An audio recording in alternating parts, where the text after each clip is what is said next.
अच्छा जी, अभी हमारे पास बहुत सी खबरें हैं। लेट्स डिसाइड कि हम आपको क्या बता सकते हैं। एक्चुअली पीटीआई पे ही चलें बात कर लेते हैं। इंतखाबात की बात तो हो ही रही है इन दिनों, लेकिन मुल्क में सियासी अफरा तफरी भी ज़रा महसूस की जाती है। गैर यकीनी के बादल छटकर नहीं दे रहे हैं। सिक्योरिटी के चैलेंजेस कम होने के बजाय बढ़ रहे हैं। अभी एक वाक़या हमने आपको बताया।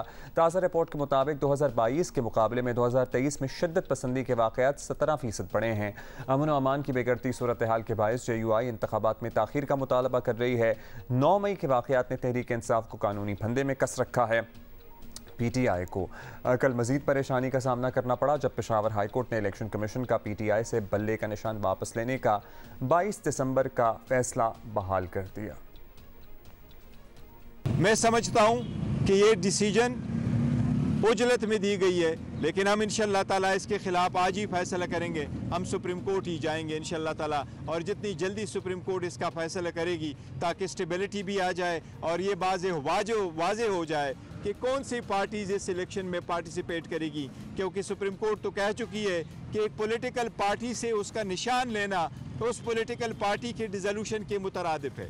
तो सुप्रीम कोर्ट से दरख्वास्त है, इंशाल्लाह कल ही हम आपके अदालत आएंगे, मेहरबानी फरमा ले और जल्दी से हमें भी सुन ले। सुप्रीम कोर्ट अगर हमारा बल्ला बहाल नहीं करती और हमारे पास और कोई ऑप्शन नहीं रहता तो ऑब्वियसली फिर इंडिपेंडेंट की हैसियत यही है कि हर उम्मीदवार को एक अलग से निशान मिलता है।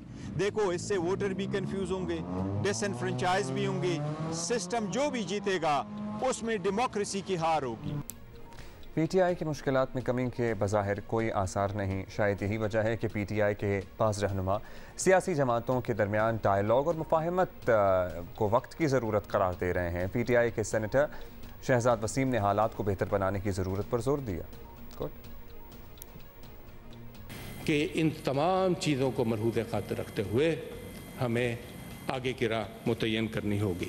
चेयरमैन साहब, हर मैदान उसके अपने खदोखाल होते हैं, उसका अपना एक तरीक़ाकार होता है। अब खेलों के मैदान देख लें, क्रिकेट का मैदान और होगा, बेसबॉल का और होगा, हॉकी का और होगा। इसी तरह जो सियासी मैदान है ये एक बड़ा पेचीदा मैदान है, इसके अपने पेचोखम हैं। यहाँ पर भी मद्देनज़र आते हैं चेयरमैन साहब, और हम देखते हैं कि यहाँ नसीब और रकीब बदलते रहते हैं। यहाँ लोग और रोग आते जाते रहते हैं। यहाँ कभी गालियाँ होती हैं और कभी तालियाँ होती हैं। यहाँ कभी वाह वाह होती है, कभी आ होती है। यहाँ कोई हालात का कैदी है और कोई वक्त में कैद हुआ है, वक्त में मुक़य्यद है। पीटीआई अपने दौर इक़्तिदार में अपोजिशन जमातों के साथ क्या सलूक करती रही है ये अलग बात है, लेकिन तजवीज़ बुरी नहीं है। नून लीग और पीपल्स पार्टी के दरमियान मीसाक़ जमहूरियत के अच्छे असरात माजी में देखे गए हैं। अगर पीटीआई भी मीसाक़ जमहूरियत का हिस्सा बनती है तो सियासी इस्तेहकाम की तरफ काबिल तारीफ़ ख़त्म होगा, क्योंकि सियासी मामलात अदालतों में तय होना सियासी जमातों की अपनी सलाहियतों पर भी सवालिया निशान है। इसी पर बात करते हैं, पीटीआई का मौक़िफ़ लेते हैं। रहनुमा पीटीआई शहजाद कुरैशी हमारे साथ मौजूद हैं। शहजाद साहब शुक्रिया।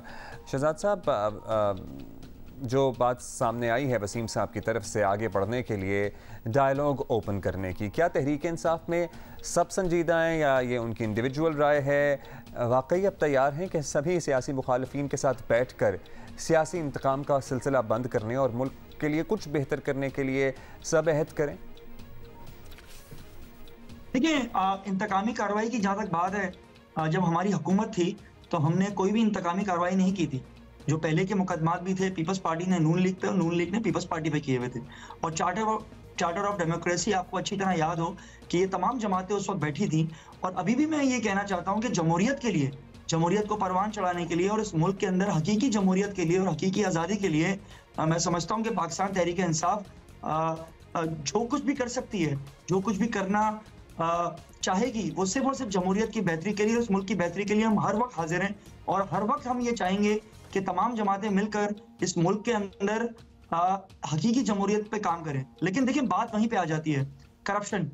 हम उन लोगों से बात करना नहीं चाहेंगे जिन लोगों ने इस मुल्क को लूटा, इस मुल्क में मुल्क के आवाम के टैक्स के पैसे को लूटा, और इस मुल्क में जो 70 सालों से होता हुआ आ रहा था जो तेरी मेरी बारियां लगी हुई थी, हम उस चीज के खिलाफ हैं। हम ये कहते हैं कि ठीक है, आप बैठे इस मुल्क की हकीकी जमहूरियत के लिए बात करें और पार्लियामेंट के अंदर बात करें, पार्लियामेंट के अंदर बात करें, सेनेट और यह जो भी हमारी कौमी असम्बली है वो एक अहम किरदार अदा कर सकती है, उसमें जो भी मुंतखब नुमाइंदे हों।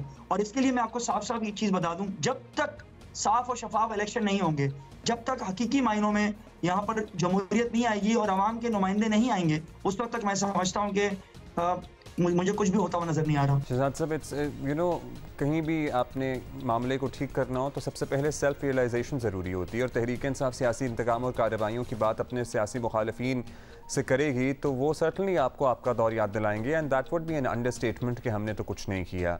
मुफाहमत और अंडरस्टैंडिंग के एक नए दौर की इब्तिदा उस सूरत में हो सकती है जब आप भी अपनी गलतियों का एतराफ़ करें और माने कि जी हमने भी गलतियाँ की या हम भी इस्तेमाल हुए। अगर ये कह दें हमने तो कुछ नहीं किया तो फिर तो क्या बात की जा सकती है किसी से?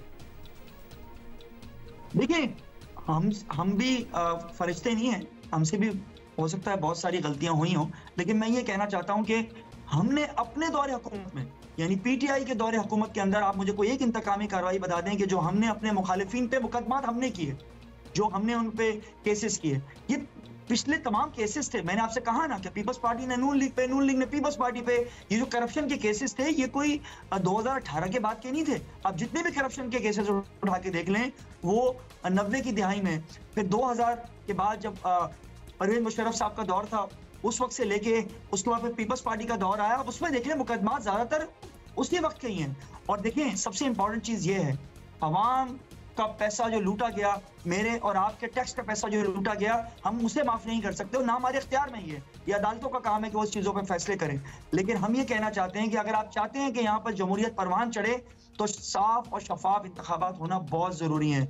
और इस वक्त आप देख रहे हैं कि किस तरीके से इंतखाबात का जो माहौल है उसके अंदर गर्मा गर्मी चल रही है, कागजात नामजदगी मुस्तरद हो रहे हैं, किस तरह से सेकेंडर प्रपोजल को उठाया जा रहा है, किस तरीके से इंतकामी कार्रवाई की जा रही है। आप मुझे बता दें, 2018 में ये था, 2013 में ये था, या इससे पहले जितने इंतखाबात हुए इस तरह से कभी भी नहीं हुआ। ये पहली दफा होने जा रहा है कि इस कदर सख्तियां हैं। अगर सही मायनों में हमने पाकिस्तान को तरक्की देनी है और पाकिस्तान को एक करप्शन फ्री कंट्री बनाना है, तो फिर तमाम जमातों को ये तय करना होगा कि किसी सूरत भी हम करप्शन को, किसी सूरत भी इस मुल्क के लूटने वालों को, किसी सूरत भी हम जो बेज़ाब्तियां हैं या जो मुल्क को नुकसान पहुंचा रही हैं, उसका हमने साथ नहीं देना। हमने अब मेरिट का निजाम कायम करना है और इसके लिए तमाम जमातों को साथ बैठना होगा। अगर पीपल्स पार्टी जीतती है, हमें कोई एतराज नहीं है फ्री एंड फेयर इलेक्शन में, नून लीग जीतती है, हमें कोई एतराजात नहीं है, लेकिन अगर पीटीआई जीतती है तो बाकी जमातों को भी एतराजात नहीं होने चाहिए।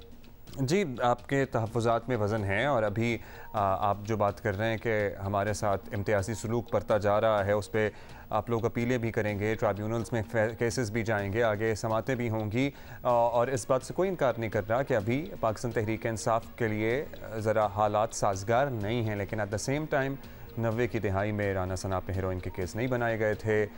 90 की दिहाई में उस वक्त के वज़ीर आज़म ने एक दूसरे पे अमेरिका में जाकर ये नहीं कहा था कि मैं इनके टीवी बंद कराऊंगा, and so on and so fourth.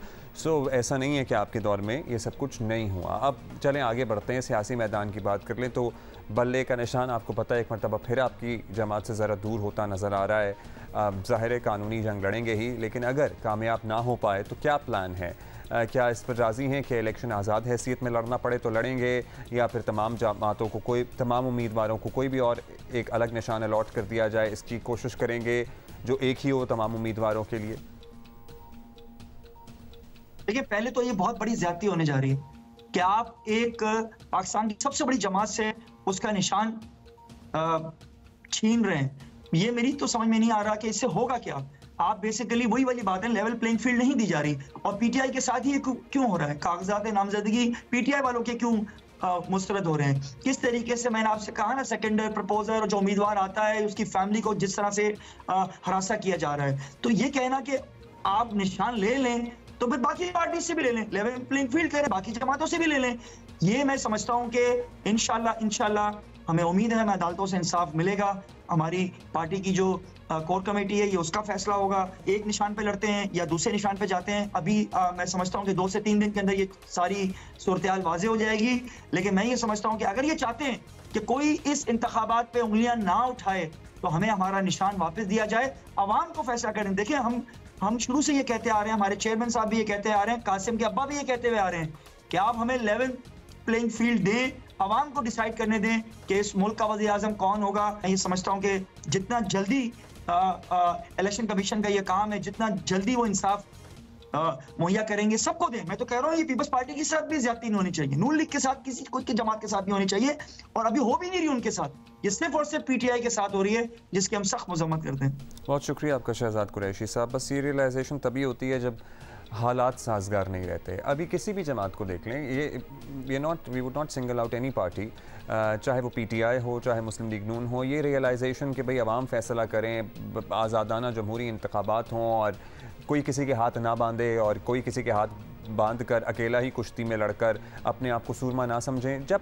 तक फेवर में हो रहा होगा एवरीबडी वुड बी ओके, जब अगेंस्ट हो रहा होगा तमाम लोग जमहूरियत के चैम्पियन बने नजर आएंगे। 2018 में जो हुआ, किस तरह पूरे सिस्टम को साथ मिलाकर किसी एक उम्मीदवार को बतौर वज़ीर आज़म सामने लाने के लिए जतन किए गए, लिटरली कोशिश नहीं जतन किए गए, वो भी सबके सामने हैं। अभी जो हो रहा है वो भी सबके सामने हैं। खैर एनी हाउ, अभी हम ज़रा बताएंगे आपको कि दिसंबर में बारिशें हो नहीं रही हैं और मौसमियाती तब्दीलियों ने भीगे भीगे से दिसंबर की रिवायती खूबसूरती और इससे वाबस्ता रोमांस भी छीन लिया है। ख़ास तौर पर कराची में खुश्क सर्दी से बात आगे बढ़ नहीं रही है। लोग नज़ला ज़ुकाम खांसी इन्फ्लुएंजा का, कहीं कराची क्या लाहौर में भी सर्दी नहीं हो रही है, इस्लामाबाद में भी बारिश के इंतज़ार में लोग बैठे हुए हैं। जनवरी आ गया है, शहर कायद के लोग बदस्तूर खुशगवार सी बारिश के मुंतज़र हैं। महकमा मौसमियात ने आज कराची में बाय द वे हल्की बूंदाबांदी की पेशगोई की है। बारिश हो गई तो शहर मज़ेदार सी सर्दी को एंजॉय करने के लिए आई होप थोड़ा तैयार होगा। दारुल हुकूमत इस्लामाबाद का ये हाल है कि गहरी धुंध ऐसा कंबल बनी हुई है जो छोड़ने का नाम नहीं ले रही है। धुंध के बायस ट्रैफिक मसाइल के साथ साथ फ़्लाइट ऑपरेशन मुतासर हो रहा है। इस्लामाबाद में वैसे धुंध वगैरह का फिनोमेना ऐसा होता नहीं था, लेकिन इट इज़ लाइक रीसेंट। अंदरून और बैरून मुल्क आने जाने वालों के लिए दर्द सर बना हुआ है ये तमाम मामला, क्योंकि उनकी फ़्लाइट मुतासर हो रही है। इस्लामाबाद का मटियाला मौसम कई लोगों को फैसिनेट भी कर रहा है, ऑल्दो लाहौर वालों को तो सख्त परेशान कर रखा है। स्मॉग ने मुख्तलिफ शहरों और इलाकों के लोग अपनी अपनी परेशानियों से के छुटकारे के लिए मौसम की तब्दीली के मुंतज़र हैं। और कब होगा मौसम तब्दील, ये हम जानेंगे डीजी मेट मेहर साहबजाद खान साहब से। बहुत शुक्रिया मेहर साहब। सब बता दें भाई, इस्लामाबाद बड़ी सख्त धुंध की लपेट में है, वहाँ रहने वाले बता रहे हैं कि ज़िंदगी जाम होकर रह गई है। तो क्या मामूल है इस्लामाबाद में या कुछ गैर मामूली सा फिनोमेना है इस्लामाबाद गिरदोनमा में इतनी फॉग पड़ना? देखें, इस्लामाबाद में जो है फॉग वो हर साल तकरीबन नहीं होती, ये दुरानिया इसका काफ़ी होता है कि यानी कई सालों के बाद ये रिपीट होती है। तो ये आज दूसरा दिन है इस्लामाबाद में भी। तो ये जो आपके मॉइस्चराइज्ड आपका जो है वो कंपोनेंट जो है वो साउथ ईस्ट से मिल रहा है, इसलिए इस्लामाबाद भी वो धुंध की लपेट में आजकल है। और वहाँ पे वाक़या लोग जो कह रहे हैं कि ज़िंदगी काफ़ी यानी होता है एक मसाइल का शिकार होती है। तो वहाँ पे आपको पता है कि इस्लामाबाद के साथ रावलपिंडी भी बहुत बड़ा शहर है, तो दोनों शहर जो है इस वक्त उसकी लपेट में हैं। लेकिन आने वाले दिनों में इसमें कमी आ जाएगी इस्लामाबाद और रावलपिंडी में। लेकिन हमारे इलाके जो हैं ये भी अगले 2 दिन तो होंगे, लेकिन इतवार को शायद थोड़ी सी कम हो, लेकिन उसके बाद फिर रहेगी। और मिड ऑफ जनवरी के बाद बारिशों का भी सिलसिला शुरू हो रहा है, तो उससे ये काफ़ी हद तक कम हो जाएगी। अच्छा मेरे साहब, लाहौर में तो अब इस सीज़न का खासा ही बन चुका है, ये धुंध भी होती है, स्मॉग भी होती है। इस पर कंट्रोल करने के लिए एक बार फिर मसनूई बारिश का भी सोचा जा रहा है। कितना फ़र्क पड़ेगा आपकी नज़र में? फ़र्क थोड़ा सा पड़ता है, ऐसी कोई बात नहीं है। बिल्कुल पहले भी जो तजर्बा है वो कामयाब हुआ है। वो हल्की बारिश थी, अगर ज़्यादा बारिश हो जाए तो फिर ज़्यादा उसका होता है असर के जी वक्ती तौर पे जो है, या अगले आने वाले कुछ दिन जो होते हैं वो धुंध से या फॉग से बचा जा सकता है।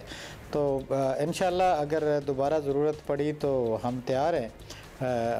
वैसे ही मौसम जो है जैसा कि मैंने पहले बताया कि फरवरी के तीसरे हफ्ते से कुछ बारिशों के सिलसिला भी आ रहा है, तो वो वैसे ही मेरा ख्याल है वैसे धुंध में कमी आ जाएगी। अगले 10-12 दिन वक्फे से हो सकती है, लेकिन उसके बाद मिड ऑफ द जनवरी जो है उसके बाद इसमें कमी आना शुरू हो जाएगी और बारिशें भी कमी आ ही जाएगी। अल्टीमेटली तो आ ही जानी होती है। अब सर साहिली जनूबी इलाकों की तरफ आएँ तो कराची बारिश का मुंतज़र है। सुना यह है कि कोई थोड़ी बहुत बारिश होने वाली है, क्या एक्सपेक्ट कर रहे हैं हम? बिल्कुल, कराची जो है वो नॉर्मल तो सर्दियों में वहाँ पे बहुत कम बारिशें होती हैं, लेकिन आजकल एक सिलसिला मगरबी हवाओं का है जो बलूचिस्तान के कुछ इलाके और ये हमारे कोस्टल बेल्ट जो है वहाँ पे कल या परसों जो है वो बारिश का इम्कान है, लेकिन वो बारिश इतनी शदीद नहीं लग रही कि जी वो ज़्यादा हो और उसका कोई असर ख़ास हो। लेकिन ये है कि एक दफ़ा बारिश हो जाएगी तो थोड़ा सा माहौल साफ़ हो जाता है, हवा के साथ हवा चलती है तो जो पोल्यूटेंट्स हैं तो वो रिमूव हो जाते हैं। तो इंशाल्लाह अगले 2 दिन जो हैं कराची के लिए ठीक है, वहाँ पे हल्की बारिश जो है कराची और उसके आसपास के इलाके जो हैं वहाँ पे इम्कानात हैं। थैंक यू आपका डीजी महत में साहबजाद खान साहब हमारे साथ मौजूद थे। सो कराची में हम ज़रा थोड़ी बहुत बारिश का इंतज़ार कर लेते हैं। लाहौर में मसनूई बारिश की कोई कोशिश की जा रही है। इस्लामाबाद वाले अभी इंतज़ार करें कि धुंध किस तरह छटती है, बट नेचुरली जनवरी मिड और towards the end of January धुंध वैसे ही कम हो जाती है और फिर स्मॉग भी ख़त्म हो जाएगी और हम सब भूल जाएंगे कुछ महीनों के लिए। और फिर जब अगले साल हमारा एयर क्वालिटी इंडेक्स दुनिया में बदतरीन होगा, सांस नहीं आ रहा होगा, लंग्स मुतासर हो रहे होंगे, तो हमें याद आएगा कि अरे ये मसला है और ये तो है और ये कंसिस्टेंट है, आप क्या करें। But they should be a plan and I guess ये तो इंटरिम गवर्नमेंट ही है, लेकिन they are planning on making a long term policy. अब आने वाली हुकूमत इसके लिए क्या करती है, जो भी मुंतखब हुकूमत होगी, that would be very very important. Karachi इस वक्त दुनिया का तीसरा आलूदा तरीन शहर है। सो हम कोई अपने आप को बेहतर ना समझें। पहले हम लाहौर को बदनाम करते हैं हम लोग, सभी लोग मिलके, लेकिन कराची इस वक्त तीसरे पे है, लाहौर छठे पे है। So Lahore is way better than Karachi. Number 1 है ढाका। सो या दैट्स द लेटेस्ट।